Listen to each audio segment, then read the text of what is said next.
You're watching NewsX. I'm Mahima Kataria. Leaders from the group of 20, G20 major economies, are going to have a summit in India's capital on Saturday. We at present are at the ITPO, the major grandeur venue where the summit, that is the G20, is going to take place. The two-day G20 summit will be attended by leaders and delegations from 40 countries, including the 20 member states.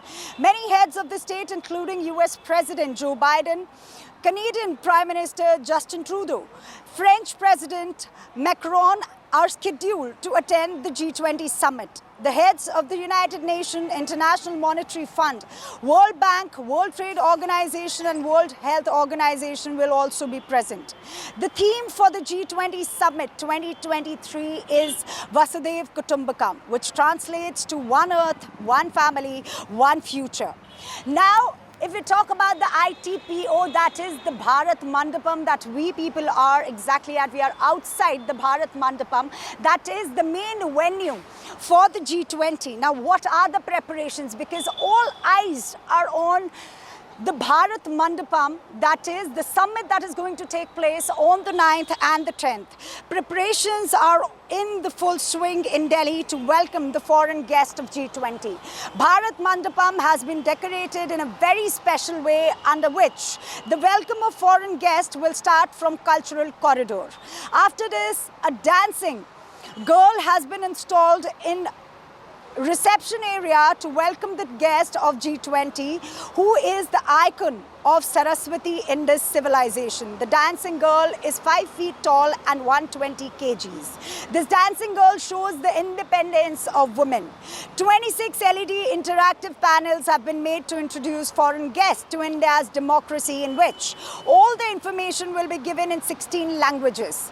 If we talk about interactive panels, then the history of India's democracy will be discussed in it, in which Vedic period, Mahajanpat and Republic Jainism, Buddhism, and how Kautilya made the policy of economics, how Emperor Ashoka ruled, will also be explained. Apart from this, the heroic stories of Saint Kabir Ravidas, Guru Nanak Dev, Raja Krishna Dev Rai, and Chhatrapati Shivaji will be mentioned.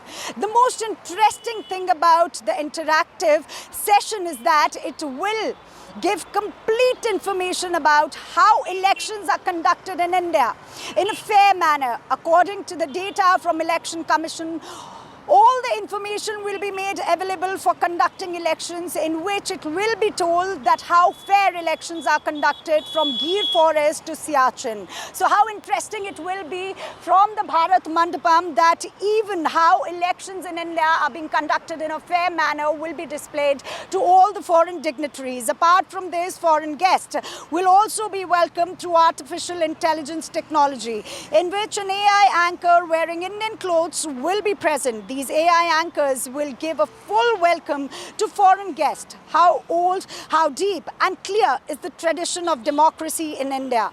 All this will be presented before the guest of G20 through technology. So talking about technology, talking about Vedic era, talking about Buddhism, talking about Jainism, a lot that is going to happen and going to be discussed, witnessed in the Bharat Mandapam, the icon, the edifice, building here, the beautiful building. We can see that how the flags have been displayed here. We also have Vasudev Kutumbakam written here, that is welcome G20, one earth, one family, one future. I also have two of my colleagues who are also present at the Bharat Mandapam, Akshat and Ryan, and will also be joined by a few guests, Utpal Kaul, Suresh Goyal, D.K. Pandey and Rajan Kochar with us shortly. But before going to our guest, let me rope in two of my colleagues here, Akshat and Ryan. And I would like Akshat, because Akshat, you have gone inside this Bharat Mandapam. Bharat Mandapam being very beautiful, it is a grandeur here. India going to have its summit, that is the G20 in the Bharat Mandapam. What did you witness? Take our viewers through what exactly did you witness inside the Bharat Mandapam? Well, Mahima, first of all, as we all know, G20 is more than an economic platform, and of course all the buzz is now around the one word, which is G20. Well, from the inside, the venue for the summit, which is Bharat Mandapam, actually looks more lively, and of course I must say that it is definitely a visual treat. Well, if we talk about how the preparations have been done inside the venue, then right in front of the venue, a 28 feet tall Nataraj statue has been installed in front of the venue, which is also a form of Lord Shiva, a cosmic dancer. Well, the dance is known as Tandav, and it also carries a lot of historic importance also. So of course that statue has been transported from Tamil Nadu to the national capital, and the green corridor of about 2500 kilometers was created for the transportation of the statue. And if you can actually see, right behind me is also the board of G20, the signage board on which the theme of the G20 is written, which is Vasudev Kutumbakam, one earth, one family, one future. And if we talk about the preparations also, so of course the national capital has got a total overhaul, that brand new look the national capital has got. And of course inside also a lot of focus has been given on how to show the rich culture of the India, that Indianness, that Indian touch. About the Nataraj statue, I would like to interrupt you if I can rope in Brian as well, because Brian was closely monitoring the preparation, that how Delhi prepared itself for the G20 summit, which is a grand event that is going to happen in the national capital on Saturday. Brian, if you can tell our viewers, take our viewers through what exactly the preparations are, how the preparations are being made when it comes to the G20 summit, because you've been closely monitoring all of it. Brian. So, you could see that outside Bharat Mandapam, you could see that the security arrangements have been beefed up ahead of this, and you could see that everything is being tightened up. Just 4 days left for the most significant multilateral event that is going to happen, where all eminent world leaders will be coming. Emmanuel Macron, Joe Biden, many eminent leaders will be coming, Justin Trudeau. And this is going to be the most significant multilateral event. Securities have been beefed up. CRPF Jawans, paramilitary forces, all of them have been, beefed up. The securities are very heightened, very tightened. No vehicles are being, are stopping here. They are asked to being moved. In every corner of Delhi, you could see that the Jawans, that the CRPFs are just deployed, and they're making sure that security is the topmost priority. You could see how beautiful this stretch of the Bharat Mandapam looks. It looks like a bride. Delhi looks like a, bride. Delhi looks beautiful as ever. You could also see those 20 countries, the flags of these 20 countries being put up. Let me stop you for a while. Let me just rope in our guest here. We have Rajan Kochar here, we have Utpal Kaul here, we have DK Pandey here. Sir, we welcome you on NewsX. And G20 Summit, sir, a grand event that India is going to host. First, if I start that, how do you look at the preparations? Because we are standing outside ITPO, that is the Bharat Mandapam, where this grand event is going to take place. How do you take all these preparations to be that Delhi has decked up and now looks completely different? You see, first of all, I would like to compliment your channel for coming on ground zero and focusing on the summit location. Delhi has never looked so beautiful before. I'm from Delhi, and yesterday I had been all around the entire G20 route, and what I found was this city has never looked more beautiful than this. There are fountains all across, there are statues, it's absolutely spick and span. All those areas which required cleaning up have already been done. And not only that, I would like to give a compliment to the Delhi police, because the way I've seen these policemen, almost 80,000 in number, and 40 DCPs have been appointed. for this summit, and the way they have coordinated, and especially the traffic arrangements, because you see Delhi is a city which is quite crowded as far as traffic is concerned. But how this traffic will get regulated for the summit is an exercise by itself. And we in the army also plan events, but none of the events have been planned in such a massive manner as it has been done in the city of Delhi. And I must compliment all those who have been involved in the preparation for the G20 summit to make it a grand success. There will be a lot of challenges, a lot of rehearsals are going on. There will be glitches, but we have to overcome all that. We have to overlook all that and see the larger picture. And the larger picture is that 29 head of states are descending on our soil of India. They are actually going to see India in its true splendor, and what best than the capital of the country, New Delhi. Also, I'll go to DK Pandey, but before you, sir, because sir has already extended a lot of applause to the Delhi police, bringing Utpal Kaul in the conversation. Sir, starting from Vasudev Kutumbakam, because it is one earth, one family. How do you relate it to the history, sir, because you're an historian, and you would explain it to our viewers much precisely that what exactly when it comes to Vasudev Kutumbakam, because we all have heard that Prime Minister stating it again and again that this time the theme of G20 will be Vasudev Kutumbakam.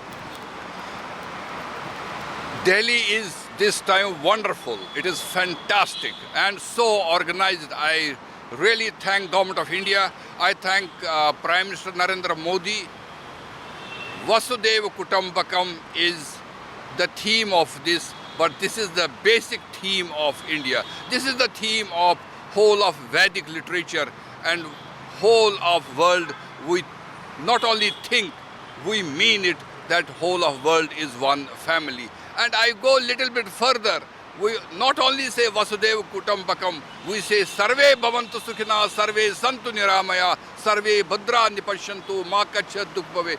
We want everybody should be in peace, prosperity, and everybody has right to progress all over the world. And we take care, India takes care, Bharat takes, India has become Bharat, and Bharat takes care of everything in the sense when we were suffering ourselves during COVID, but here we gave our vaccine to 75 countries, free of cost, when other countries wanted to do business of this. And so here is the time that India will give the leadership. India, it is the time that earlier India was looking for food some 50 years back to Canada and US for, we had an agreement called 420 agreement. But here we have now to give the leadership to the world.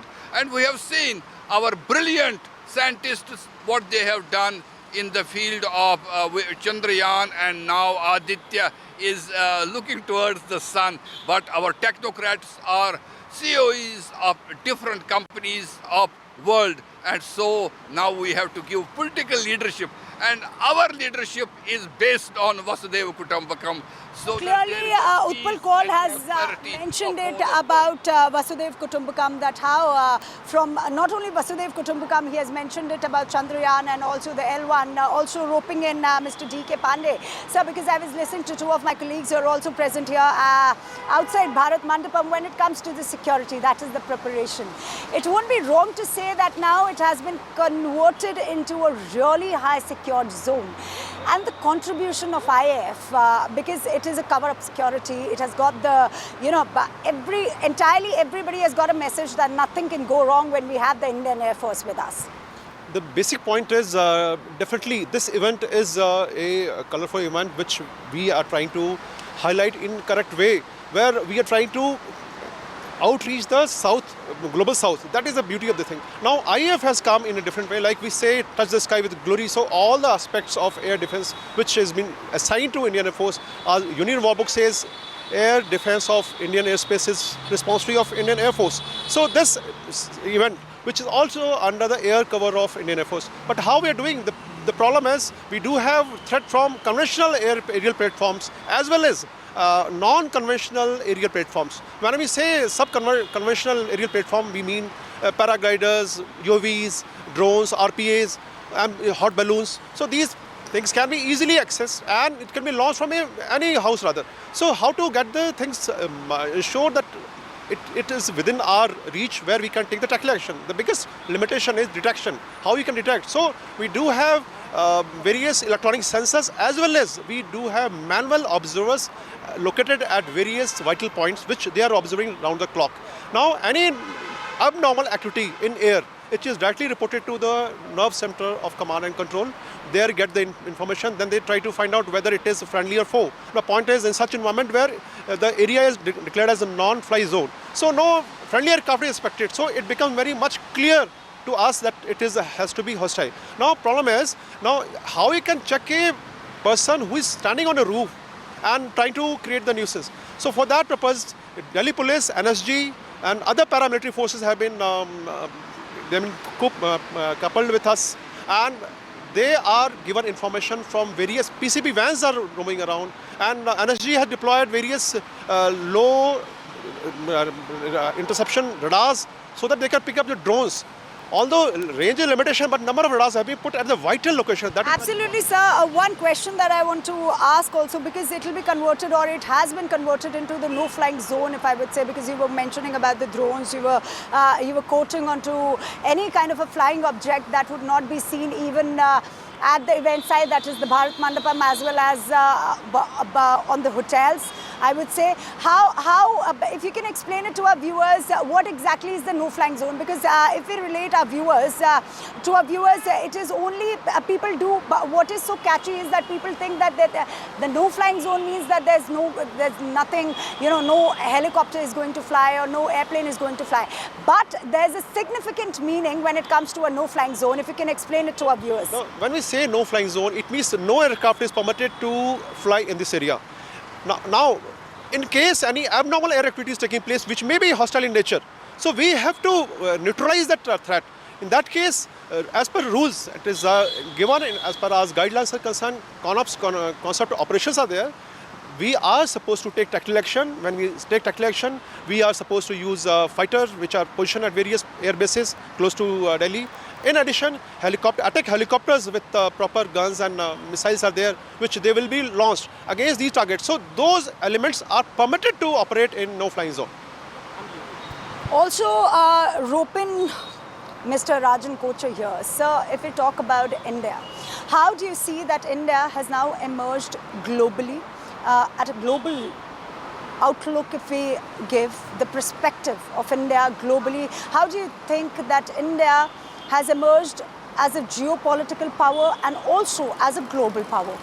See, basically, if you see the three parameters to judge any nation of becoming a global power, the first parameter is its economy.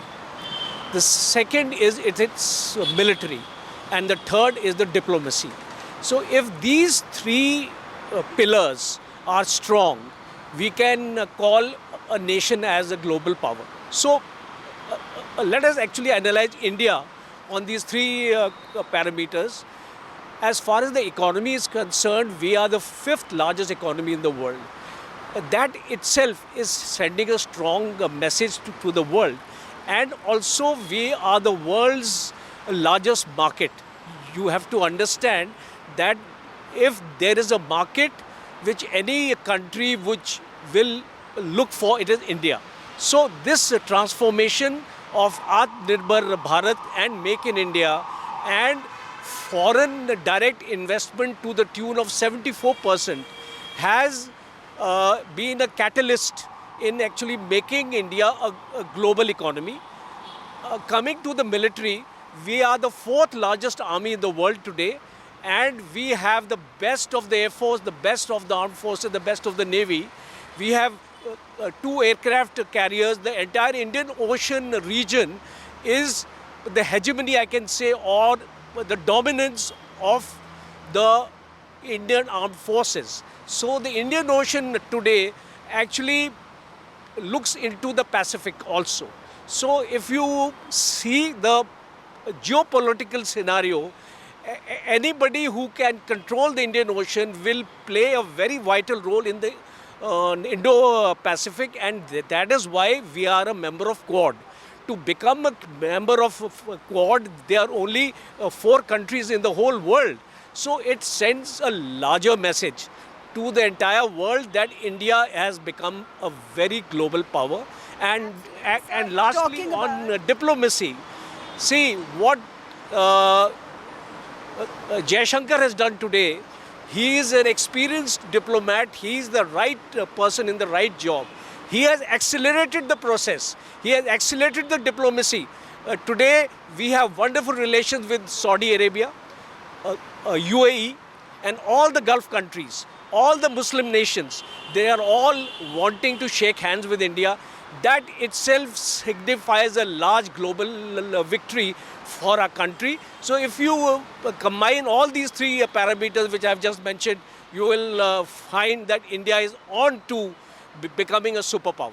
Well, absolutely. From diplomacy to army to economy, it is majorly, if we talk about the larger Group 20, that is the major economies, that is going to try to find some solution to world's pressing problems. And coming back to Mr. Utpal Kaul, Mr. Kaul, if we talk about, because whatever is going to happen inside, that is the foreign leaders are going to witness our culture, be it Vedic, Buddhism, Jainism, a lot they are going to witness. How do you explain it to our viewers that how significant it is for India as well as for the dignitaries who are coming here, the leaders, the top leaders who are coming here? Nonetheless, 40 leaders who will be present here in this Bharat Mandapam going to witness the culture, the rich heritage of India. First of all, I say that India is famous for Atithi Devo Bhava, guest is God. So all those who are coming here, they will not only attend official meetings, they will not only discuss geopolitics, they will not discuss different military strategies or do some kind of lobbying. They will also see our 10,000-year-old culture. And so this is the time when we can show our culture. And one of the best things which the organizers have done, they have put Nataraj here, which was brought from Tamil Nadu here only. 28 feet Nataraj, of Ashtadhatu, of 8 metals. Nataraj is the symbol of Lord Shiva, and Lord Shiva has nearly 1,000 forms, and Nataraj's form is cosmic energy, and he is also the chief of the dancers. He is the great dancer also. The cosmic dancer he needs to mention, and that cosmic dance is called Tandav. And if I say that he is the generator, he is the operator, but he is not destroyer. He does the dissolution, because the creation again and again it will come. So Lord Shiva is the symbol of Bharata, and that is to be the main thing which is on the front of all of G20. But one more thing which is most important, when they will see the 5,000-year-old, our religious significance. Continue the conversation, but just let me rope in my colleague Akshat, who's right outside Bharat Mandapam. Akshat, if you can tell our viewers, take our viewers to what exactly is happening outside Bharat Mandapam. How beautiful is the preparation, Akshat? Of course, Mahima, now Delhi is all decked up and all lit up with radiant lights. Well, if I can just ask my camera person to also show the viewers how exquisite it actually looks at the time of the night as it sets to dusk, because it is all lightened up now with the radiant lights, and of course that G20 signage board also has also been lit up in the Tiranga color, which also signifies the rich culture of the country. So of course, in a bid to overhaul Delhi. The lights have also been put at different places so that it actually looks more beautiful at the time of the night. And lights have also been put around the fountains also so that they can actually look beautiful. If you can actually see the view over there, of course, I must say that it is definitely a visual treat, because there you can see at the jet fountain, it is also looking very aesthetic at the time when it is setting to dusk. And of course, a lot of flowers have also been planted. So of course, as I said earlier also, and as we are talking also about the makeover of the national capital in the run-up to the G20 summit, which is going to take place from September 9th to September 10th. Of course, Delhi has definitely got that brand new look, I must say, and keeping in mind all the other aspects also, be it security or be it about the makeover or be it about the arrangements for the foreign delegates, everything has been completely checked in, and yes, the national capital has already geared up to host the foreign delegates, the first ladies and the prime minister and the president of the Akshit, different national countries, capital is all decked up, all geared up to host the G20 summit, but also not forgetting that how beautiful the national capital looks like. Everything is lit up, be it the lightning or the national flag that you were talking about, and showing our viewers that how beautiful the national capital looks. Also, let me rope in Mr. DK here, sir, because we were talking about security, we were talking about a lot of preparations. There's a simultaneous activity that is going on, that is the Trishul exercise that is going on, if I'm not wrong, and the security cover that is the responsibility of the IAF, that is being provided by the IAF, I would say. How difficult is it? Is it difficult to manage, or how it is being managed? If you can take our viewers through the management and what exactly the exercise is all about, and how Delhi is being secured when it comes to the G20 summit. As far as both parallel activities are very, very significant as far as our preparations are concerned. The point is, it is not the first time we are doing this such. Now, the basic point which I would like to tell the viewers is that we do have different type of threat perceptions. At borders, we do have different threat perception. Here in Delhi, when we are having integrated air defense umbrella activated for this event, where threat is from, as I mentioned, sub-conventional aerial platforms. Now, when borders are concerned, their threat is different. Now, this is as far as threat is concerned. Second aspect is, we are supposed to prepare for two-front or 2.5 front war. When we say two-front war, one is towards east, other is one is the west, and 0.5 add with like sub-conventional threat, what I'm trying to hint at. So, as such, Air Force is supposed to prepare, and touching the sky with glory with all efforts, we are trying to achieve all objectives and tasks assigned to Indian Air Force. Nevertheless, point is, the CONOPS is changing, the technological advancements are changing, the symmetries are changing.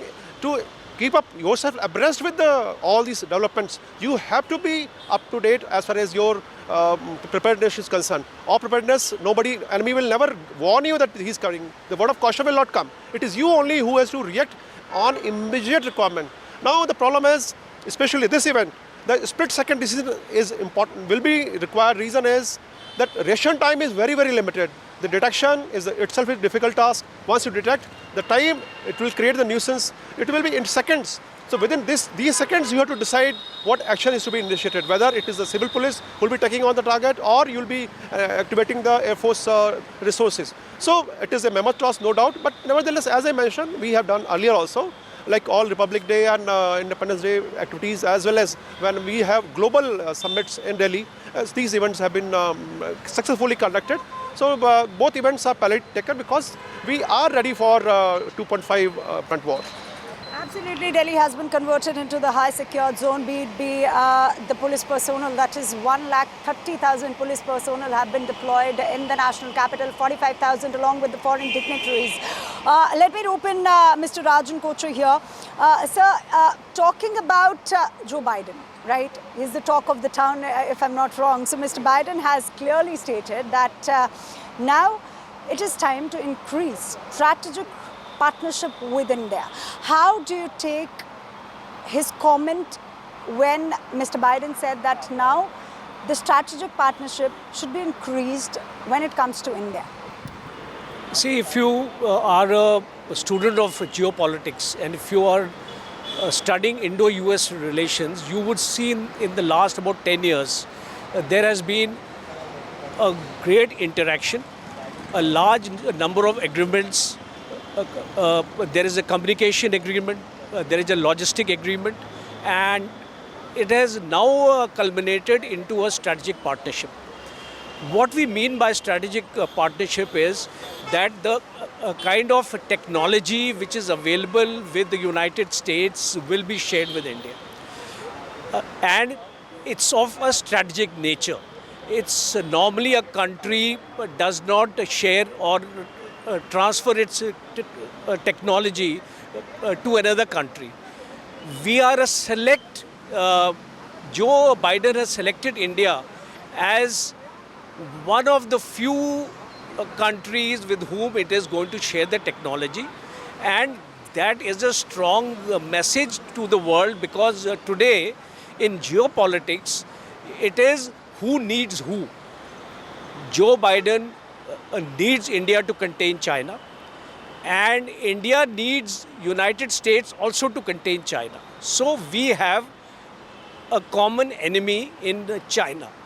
When you have a common enemy in place, obviously you would like to shake hands with each other, you would like to strengthen each other, and that is why this strategic partnership model, which is now emerging, is going to be a unique one. It will be one of its kind, though we are not part of NATO, but you can consider that we are as close to NATO as possible today. And the jet engine technology is coming to us. We have already imported for the Ladakh border, we already have a large number of equipment from the United States. We have the ultralight howitzers, we have the Sigurd rifles, we have the Chinook Hepters, we have the C-130 aircraft. So you can name it. It's all coming from the United States of America. And what United States of America needs, it needs a market to actually market its products, because its economy is going through a recession. So that is why... Absolutely. India being the fifth largest economy, it won't be wrong to say the largest market as well. And US needs us for that. Let me also rope in Mr. Utpal Kaul here. Sir, because you explained the culture so nice and so well that I'm more inquisitive to know that what exactly, if you talk about the Vedic, the Jainism, the Buddhism, if you're talking about all of it, that is going to be depicted to the foreign dignitaries and the leaders who are going to come. That is the major 20 that we're talking about. That is the leaders from the Group 20, G20, major economies, we can call it all. How do you take our viewers to this beautiful culture that India holds, that not only the foreign dignitaries, but also as well as for our youth, it is very important to understand the culture that India has. We have a very rich culture which will be depicted. That is the 26 LEDs. We are going to have 16 different languages altogether. And we are going to show that how India is absolutely rich when it comes to culture. How do you explain it to our viewers, sir? Take us through how beautiful it will be when it comes to the depiction of Indian culture. I have to say that it's a great moment when the Vedic chants like Ayanta idma atma jhata vedaste neda svardava chedha vardaya chasman prajayas pashurve brahma varchise. These are the verses, Vedic verses. These foreign dignitaries will listen, and these are two forms. One is digital and one is physical. And so from organizers have organized it in such a way, it will come from the Vedic times, that is thousands of years back. Then it will come to showcase the Jainism and total non-violence and the philosophy of Jains, which is total peaceful. Then will come to the philosophy of logic of Lord Buddha. And then we have to showcase our India is the oldest democracy in the world. And right from we have the what we call as Panchayati Raj. Panchayati system is nearly 3,000, 4,000 years back. And the great Guptas, the great Mauryas, and the great administration of Ashoka, how the great warrior Ashoka turned to Buddhism, how he became the most peaceful person. Then we have to tell to the world how Vishnu Gupt, whom we call as Kautilya, he wrote Arthashastra. So we have economists here. They are not of yesterday. They are from 2,500 years. We have great astrologers here. We have great astronomers here. And we have great literature from Kalidas to Utpaladeva, the philosophy of Shaivism of Abhinav Gupta. So all these things will be a great curiosity for foreign guests and also to our youngsters when they will come later on to see this digital as well as physical museum here inside the G20. Beautifully explained Vedic chants here. Let me just rope in DK sir here. Sir, if we talk about, because we were talking about the preparations, we were talking about the threat, and also Sir Rajan sir, I would rope you in with the same context. Do you think that absence of the top leaders, the Xi and Mr. Putin, do you think that is going to make any kind of a difference, that is going to mark any kind of a difference? Because the absence of the top leadership, though we do have the replacement here, but of course not also forgetting that there are few talks that are going to, that definitely going to happen at Bharat Mandapam between the top end leaders. So here we have two major parts missing, that is the China and the Russia. Will that make any kind of a difference? Now, my thinking means my approach is a bit different. Now, it is not the individual who is important or who is playing the game. It is basically the stand of the country. Now, so many countries are here, but what individually they may talk. The relevance of being physical presence is that when you are physically meeting each other, this is the informal environment where you can sort out many issues which are you normally come across with diplomatic channels. Now, in keeping those things in mind, definitely it will be missed for so many countries, because US was also making a lot of effort. If you observe last 15 to 20 days, number of representatives have gone to China just to ensure that their harmony between both the countries, the relationship just improves, because especially in case of Taiwan, things are getting a bit bitter. Now, those things, whatever Biden was trying to bridge the gap, that part will be affected. Secondly, the Chinese stand on water conflict on Fukushima's case, that was also raised, which was a bit in different way. So when Xi comes here, definitely international media he will be required to face, and he'll be asked so many different questions. Why he changed the map, which was common from so many years. And the last pictures which we have received from satellite, that a lot of infrastructure development they are creating in Ladakh area. So that shows so many intentions, and many countries have come directly against them.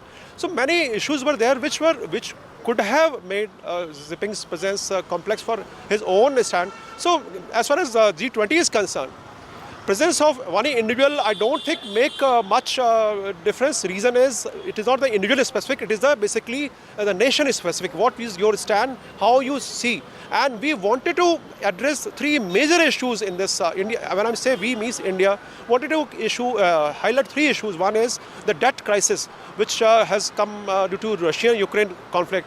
Many underdeveloping countries are facing this, and economies are getting affected.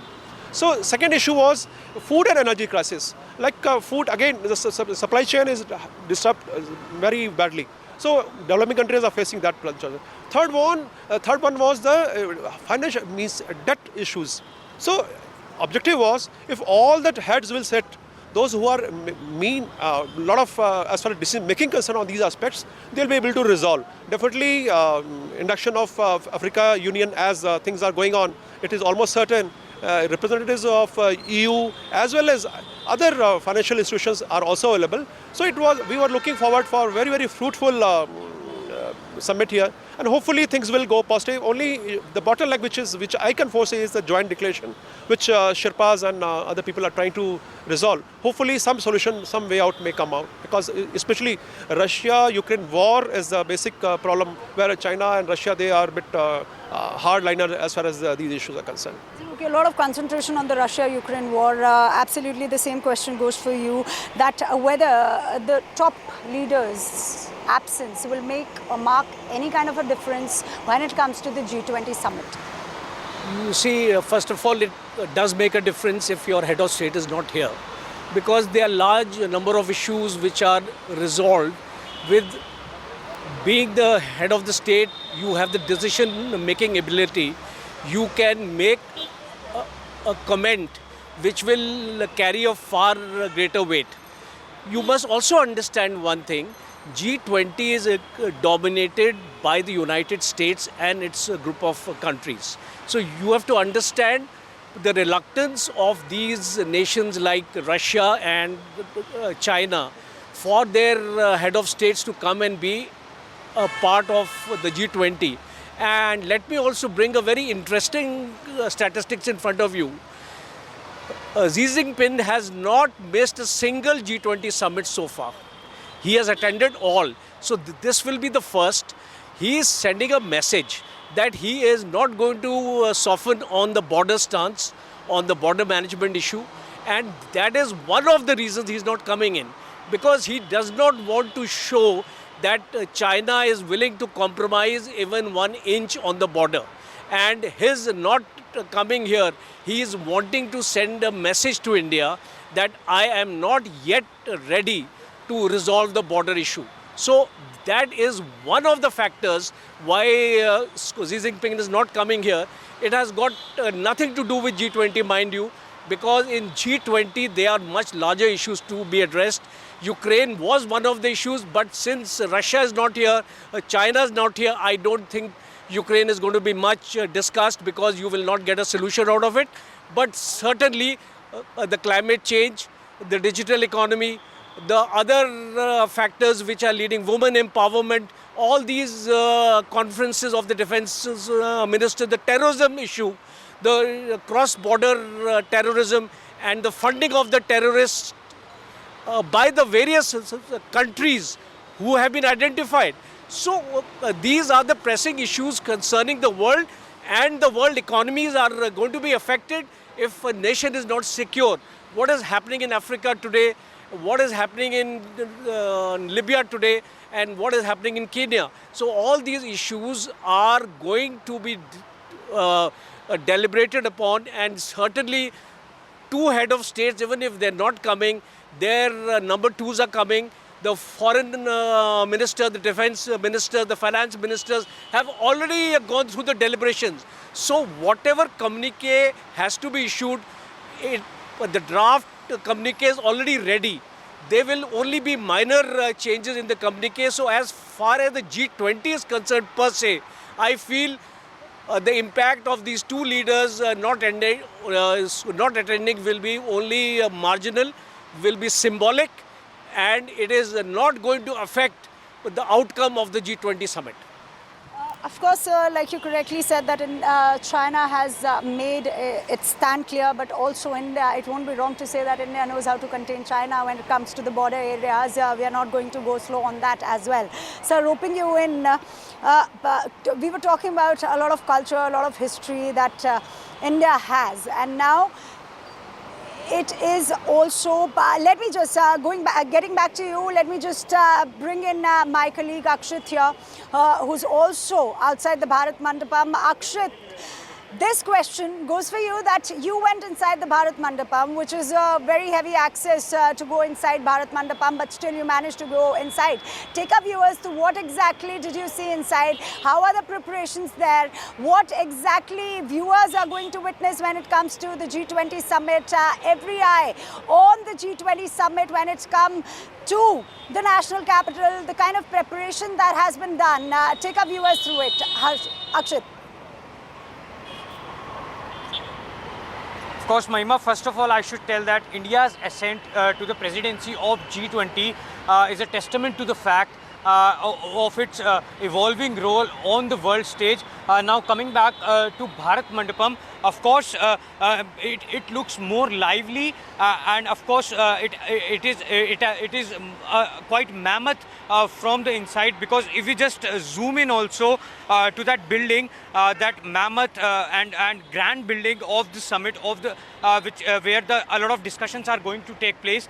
Well, you can actually see it is being lit up with radiant lights, and if we also talk about the rich cultural diversity of the country, which is also going to be portrayed to the world leaders who will be visiting India for the G20 summit. Of course, a lot of murals, a lot of paintings have been also created on the walls inside the Bharat Mandapam of different iconic structures, which carries a lot of historical significance also, and also a lot of dance forms also, which have originated long years back, have also been created on the walls to actually portray, to actually reflect how diverse India is and how rich the culture of India is. Well, if I may also just tell you, at many places, the people have also witnessed the logo of G20, which we can also see right in front of us.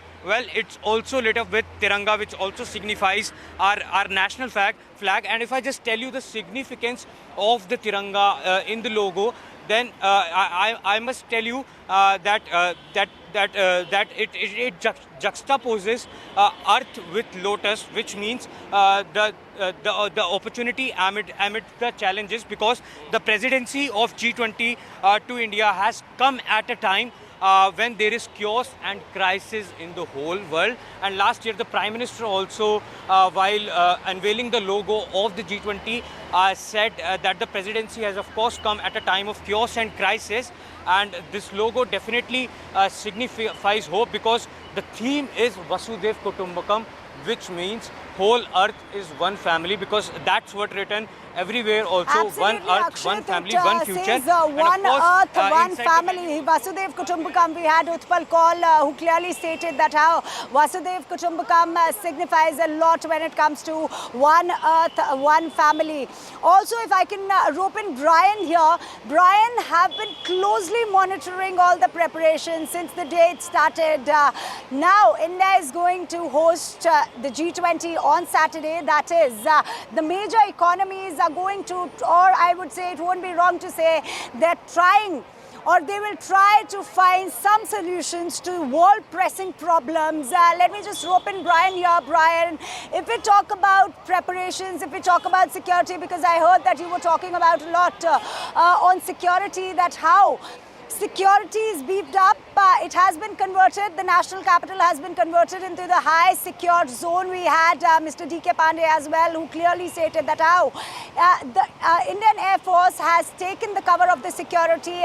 If you can tell our viewers, take our viewers through how secure the national capital has become when it comes to the G20 summit, Brian.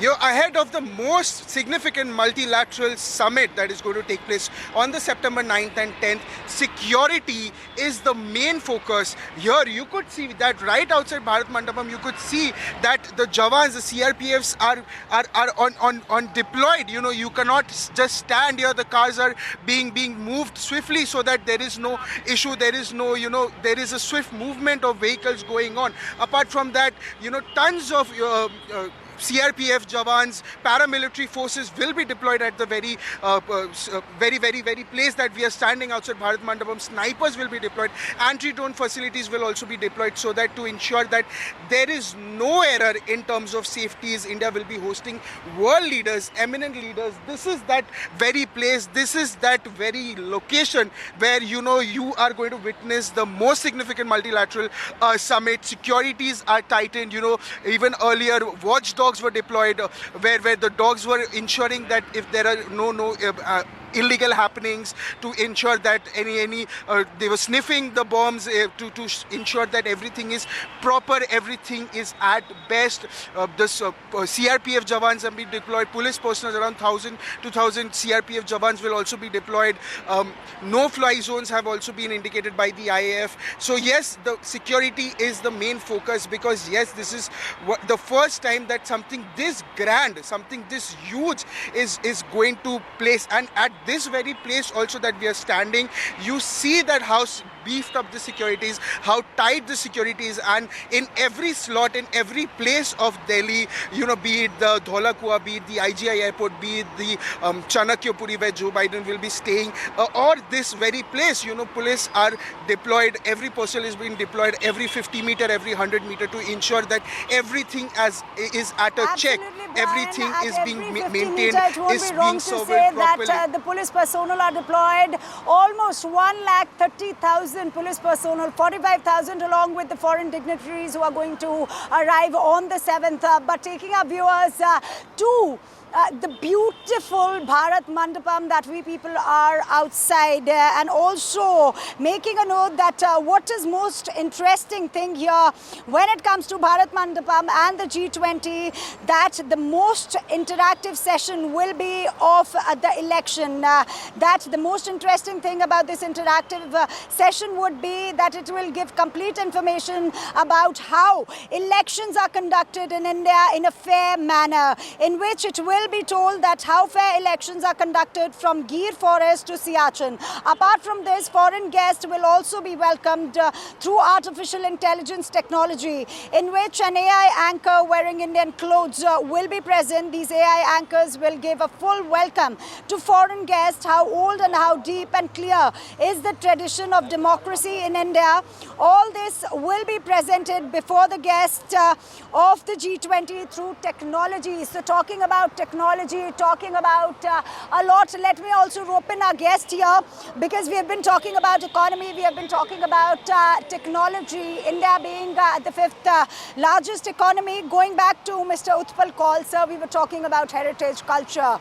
Also, now this heritage and culture will be depicted not in a very familiar manner, but through the AIs, that is the artificial intelligence. So a tinge of salt that has been given not only to the foreign dignitaries, but also to a lot of people here, a lot of citizens to our country, that is the artificial intelligence, that is the artificial AI. Through the AI, we are going to depict the culture. How significant and different it is when it comes to the technology and culture all in together.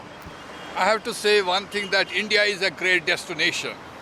And when in G20, we will showcase this. Now it is artificial intelligence, it is digital, and it is physical. So we have chance to depict our 5,000-year-old cultural heritage in different aspects. Our great kings, our scholars, our religious beliefs, our science and technology, what we have achieved, and our great monuments which were built from 2,000, 3,000 years back to Mughal era. So it is not only, we have some great medieval monuments like Taj Mahal, but here we have some great monuments from ancient times, and so we will be showcasing this cultural heritage, and it will give us boost in tourism. So we have to make sure that all those who come to India go very nicely. As I said earlier, we have this the spirit of Atithi Devo Bhava. All those leaders who will come, they will definitely appreciate our attitude and what they will see through our artificial intelligence, through our digital exhibitions. Absolutely, sir. Technology is what Prime Minister also speaks about. Let me rope in Mr. DK and Rajan sir here. Sir, if we talk about G20, the question is for both of you. I would like Rajan sir to answer it first because I've taken the other one from you first. So giving both of you the equal chances. Also, sir, when it comes to G20, by far my experience in journalism, I haven't seen that much hype when it comes to G20. But now, as India being the host, it has been glorified in another manner, at another level. It won't be wrong to say that it has been glorified to some other extent. Do you think that after G20, the image of India is also going to change to some other level internationally? Because of course, when it comes to geopolitically now, that earlier when US used to make decision, now I guess that, and it won't be wrong to say that India's opinion matters, be it globally. India has emerged as a global power, be it geopolitically, and now when it comes to G20, do you believe that now it is certainly going to change the image to some other extent? You see, the image of the country, why it changes. Supposing you conduct Olympics, and successful conduct of the Olympics, the kind of organizational strength you have, the way you organize all the events, it gives you a global, recognition. The same analogy I want to apply here for the G20. It is like Olympics actually happening in India. You have the who's who of the world here, 85% of the GDP, 75% of the global trade, and 2/3 population of the world being represented by 20 countries, and 9 other invitees also who are also coming here, who may in the times to come be a part of G20. So the whole world is going to see the way India is organized in this event. And do not think that this event is a one-day event.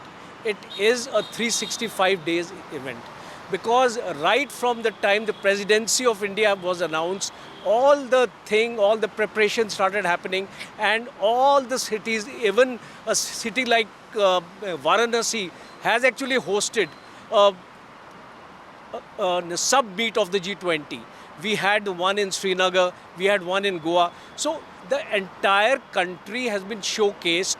The organizational capability of a country has been shown to the world, and there is no doubt in my mind that once this organizational capability of holding such a big event and in a flawless manner, the whole world will see how well organized India is, how the manpower, the technocrats, the technology which has come into play, the artificial intelligence, as you were mentioning at the start of the program, the way the artificial intelligence has been used in all the various events of the program, it will showcase India as a technology hub of the world of the future, because the future is in only technology. Absolutely, showing India's capability to the world. It won't be wrong to say that flawlessly we have hosted the G20 events. My question to you as well, that do you think that it is going to change India's image to some other extent? Because he spoke about technology. When it comes to economy, we have proven it out to the world. When it comes to geopolitical relations, we have proven it out to the world. Also, because I heard you were speaking about, it was a much talked topic, that is the Russia-Ukraine war.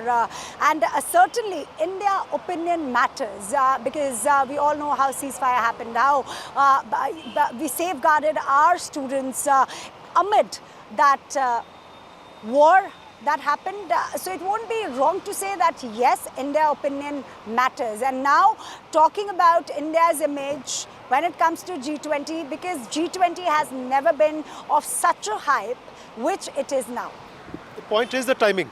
The timing is so nice that Chandrayaan 3 success, then launch of Aditya L1, plus before that the vaccine diplomacy which we have seen. So India image as such was growing, and economically where we are starting with the fastest growing economy.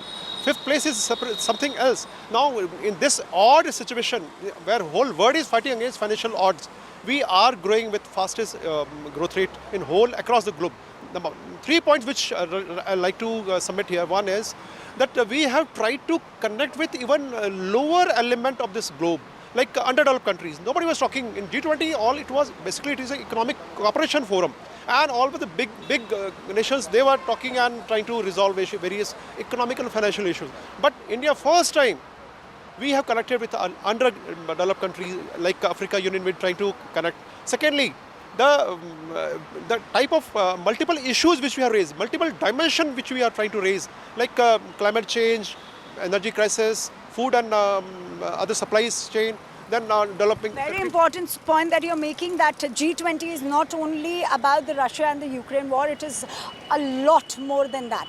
That's true. Russia-Ukraine is why Russia-Ukraine is being talked. Reason is, whenever joint declaration were supposed to be issued, this was the biggest hurdle which came. Otherwise, if you see all our summits, which wherever it was conducted across the 16 places across India, we have done, and Atithi Devo Bhav. This is the reason why whole Delhi is so nicely preparing to present ourselves. Now, the important part is the one diplomatic achievement for India is we didn't allow across the globe to hijack this G20 by saying no to Ukrainian President Zelensky. He was told, no, you will not come. Otherwise, things would have been different.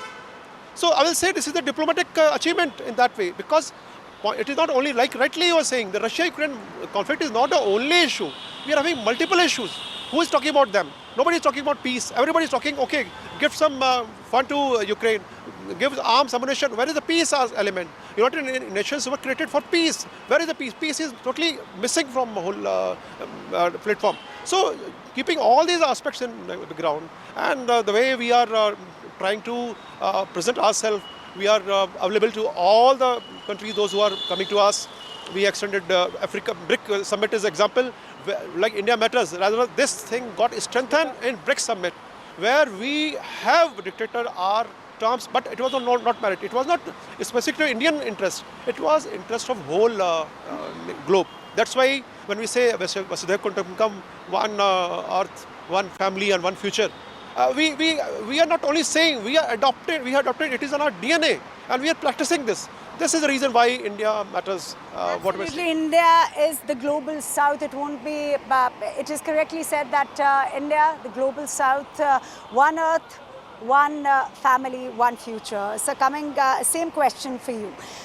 G20, the AI, representation of the culture, the heritage, the rich culture that India has, do you think it is now going to change the image? Because that is going to be depicted to a lot of foreign dignitaries who are coming, a lot of foreign leaders who are coming here will be depicted about, they'll have a knowledge about Indian culture, they'll be aware about what exactly Indian culture holds. So do you think that G20 now is going to change India's image internationally? Because a lot of people must have said it that yes, India, when it comes to India, it is primitive. But now it is not so. It is all about economy. It is all about the technology. It is all about depicting our culture.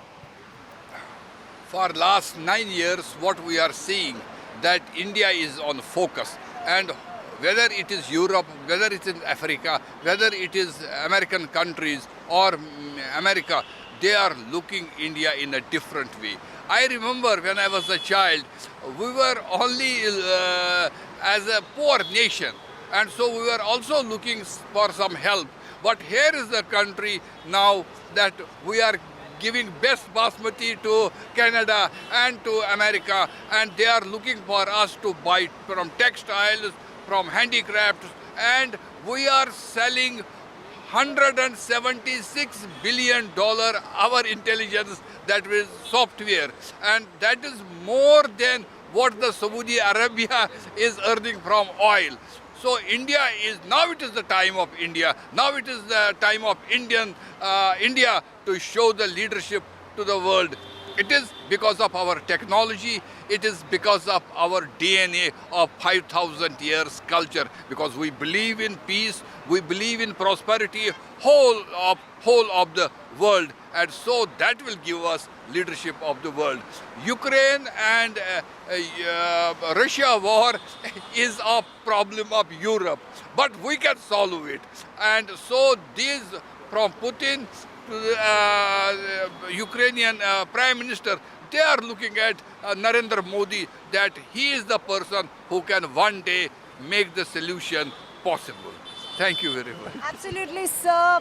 The capability of India is shown to the world. It won't be wrong to say that flawlessly India is hosting the G20 that is going to happen on Saturday. Let me also rope in my colleague Brian here. Brian, if you can just take our viewers to the preparation, that is because you're outside Bharat Mandapam, if you can take our viewers to exactly what is the picture at 7:37, because we are live from outside Bharat Mandapam. How Bharat Mandapam looks like, if you can please take our viewers through the preparations, not only about the security but the beautiful lightning that is outside Bharat Mandapam. Brian.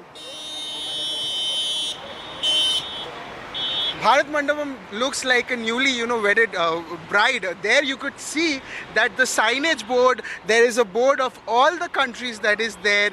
It looks beautiful than ever. You could see how beautifully lit this is. If I could request my camera person also to show that beautiful standee of the Chandrayaan 3 success that India has, taken in. You could see that there's a beautiful board that shows the G20 and also the Chandrayaan 3. Yes, India was the first country to land on the south pole of the moon. That side also you could see that the G20 signage board looks beautiful than ever. The theme is Vasudev Kutumbakam, which means one earth, one family, one future, and this definitely depicts how integral, how important the cultural diversity is for India. That beautiful signage board looks beautiful than ever. You could see that the sky looks prettier because of the magenta light that comes out from that majestic building. It looks beautiful, it looks gorgeous. You could see that different types of lights are being showcased, different types of lights are coming out from that very building. It looks amazing, it looks beautiful, it looks like a bride, it looks as beautiful as you could see. There's a fountain also. If I could request my camera person to zoom that the fountain also has a color. The fountain looks astonishing, and just behind that also there is that 28 feet Nataraja statue that has been made by the Statapati families. They have a legacy of 70 years. So the legacy, the diversity, statue, if you can the rope cultural in diversity. Akshat here in the conversation, talking about the Nataraj statue, because you have clearly mentioned about the Nataraj statue. So giving a glimpse to our viewers, Akshat went inside the Bharat Mandapam where there's a grand Nataraj statue that has been exported from Tamil Nadu, a green corridor that was created somewhere 25 to 27 kilometers of the green corridor from where it was brought to the Bharat Mandapam. If Akshat, you can give a glimpse to our viewer that what exactly you saw and how does the statue looks like, because it is Nataraj, it is a form of Lord Shiva. It won't be wrong to say a cosmic dancer that is placed inside Bharat Mandapam. Akshat. Akshat, if you could tell us about the Nataraja statue, you went inside. If you could brief us how it looks like, what it looks like. Well, of course, Brian, the Nataraja statue, which has been transported from Tamil Nadu to the national capital, definitely looks magnificent, and it is definitely a marvel in itself, because it has been sculpted by Sitapati brothers. If we can just try to zoom in there and could actually have a glimpse of the statue. Well, it's very difficult because there are a lot of poles also and there is a lot of lightning also. But yes, of course, the statue has been placed right in front of the Mandapam. And it has been placed to definitely showcase the rich cultural diversity of the country. And it is also made up of 8 minerals consisting of gold, aluminium, zinc, magnesium, silver. Of course, a lot of minerals are there which has been infused to build the statue. And if I could also tell you, it is a 28 feet statue, and then of course it also weighs 19 tons. So of course a magnificent structure created by the Sitapati brothers to welcome the foreign delegates and the guests who will be attending the G20 summit. Absolutely, the two-day G20 summit will be attended by leaders and the delegates from 40 countries, including 20 member states. Many heads of the state, including US President Joe Biden, Canadian Prime Minister Justin Trudeau, and French President Macron are scheduled to attend the G20 summit. The heads of the United Nations, International Monetary Fund, World Bank, World Trade Organization, and World Health Organization will also be present. The theme for the G20 Summit 2023 is Vasudev Kutumbakam, which translates to One Earth, One Family, One Future. Preparations are in full swing in Delhi, like my two of the colleagues, Akshit and Brian, clearly stated. Bharat Mandapam has been decorated in a very special way, under which the welcome of foreign guests will start from the cultural corridor. After this, a dancing girl has been installed in the reception area to welcome the guests of the G20, who is the icon of Saraswati Indus civilization. The dancing girl is 5 feet tall and 120 kg. This dancing girl shows the independence of women.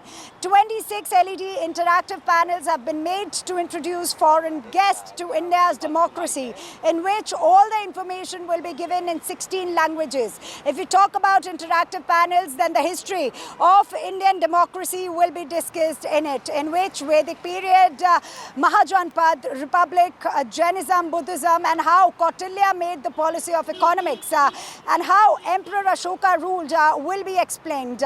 Apart from this, the heroic story of Saint Kabir, Ravidas, Guru Nanak Dev, Raja Krishnadev Rai, and Chhatrapati Shivaji will be mentioned. The most interesting thing about this interactive session would be that it will give a complete information about how elections are conducted in India in a fair manner.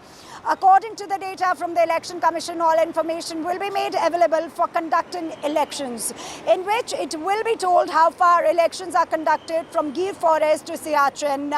Also, bringing in Brian, we were talking about the elections, because it is not, when it comes to G20, it is not only about the Russia, Ukraine, or it is not only about the geopolitical, it is all about a lot of things altogether. But when it comes to what all will be depicted to the foreign dignitaries and the leaders, that is the group of 20 and the other leaders, counting it to 40, there's also a segment of elections, that how in India fair elections are conducted from Gir Forest to Siachen. What are your views? Take our viewers through that, how it is significant for the foreign dignitaries to understand that how elections are conducted in India, because you have seen in the recent, in the recent scenario, there have been a lot of reports, a lot of outcome of a lot of different things. How significant it will be for the foreign dignitaries and the leaders to understand that how India conducts fair elections. Brian. Definitely, this will be a mirror for all the foreign dignitaries, delegates, to see how beautifully election is done in India. India ensures that there is fair elections done, and yes, this very summit that is happening on September 9th and 10th will be done to ensure, to show India, to show the other dignitaries of India, to show that how India conducts fair elections. This will be a mirror, a transparency for the leaders, for these world leaders, Emmanuel Macron, Joe Biden, Justin Trudeau, who will be coming, many other foreign delegates, that group of 20 will be coming, and will be getting a mirror to see what India does in terms of elections, how fair elections is done, and also to show how rich the diversity is, how beautifully democratic our country is. Absolutely, one of the most liberal countries, one of the most democratic as you countries. correctly pointed out, that it will give a complete information about how elections are conducted in India in a fair manner. According to the data from the Election Commission, all information will be made available for conducting elections for the group of leaders, that is the group of 20. But also, Brian, it won't be wrong to say that the foreign guest will also be welcomed through artificial intelligence technology. That is, Prime Minister always talks about the technology, Brian. When it comes to technology here, in the G20, foreign dignitaries will be briefed in 16 different languages by the artificial, that is the AI. How do you take how significant it is when it comes to the technology, Brian? Because it is about the G20 summit, flawless G20 summit that India is hosting, Brian. Yes, AI is definitely a transformation, a revolution in today's world, and the Prime Minister has always emphasized, be it the BRICS summit, be it the B20 or the G20. Apart from sustainability, AI advancement is also a very important factor, a very important integral factor. Is very rightly you've pointed that there will be, AI anchors who will be dressed in Indian clothing to welcome the dignitaries. 16 other languages will be, showcased. Yes, AI is a top priority for India to showcase how strong we are from our AI, artificial intelligence, how strong our artificial intelligence is. And even the Prime Minister, our Honorable Prime Minister, has always emphasized the importance of AI through all the summits. And what better scope than the G20 to showcase that we are not behind AI in AI. We are very far ahead. We will be showing the anchors, AI anchors in Indian clothing, and that will be such a visual treat for all the dignitaries, all the delegates who will be, coming here to see such a different, such a unique welcome, and ahead, even in the BRICS summit, the B20 summit, the Prime Minister emphasized on the importance of AI and how integral and how important, and the need of the hour. The AI, the artificial intelligence, is definitely the need of the hour, which will make everything seamless, which will definitely have a digital transformation, what the earlier, the traditional way was and how it will be now, that will be a definite transformation. Yes, keeping the culture, keeping the diversity, keeping the Indian traditions alive and intact. AI will definitely be a transformation to showcase India as a global power. Back to you, Mahima. Absolutely, Brian. You spoke about technology, where Prime Minister also spoke about technology a lot, be it Digital India, and now the artificial intelligence, that is the AI, going to depict how deep and rooted our culture is. The foreign dignitaries are going to be depicted about our culture through AI. So it is going to be very significant and important when it comes to the image of India, as it has always been primitive. But when it comes to technology, economy, India is now the 5th largest economy, and now with the technology, AI be depicting it to the foreign dignitaries, the leaders, that how rich our culture is. Also, Brian, when it comes to security, what are the security arrangements? Because it won't be wrong to say that every 50 meter has got the police personnel. But also when it comes to the no-flying zone, you have done a lot of research and a lot of, a thorough study from airport to the hotels where the foreign dignitaries will be staying. Take our viewers through the security arrangements that have been done when it comes to the foreign dignitaries' stay. For more such videos, subscribe to the NewsX YouTube channel, hit the bell icon.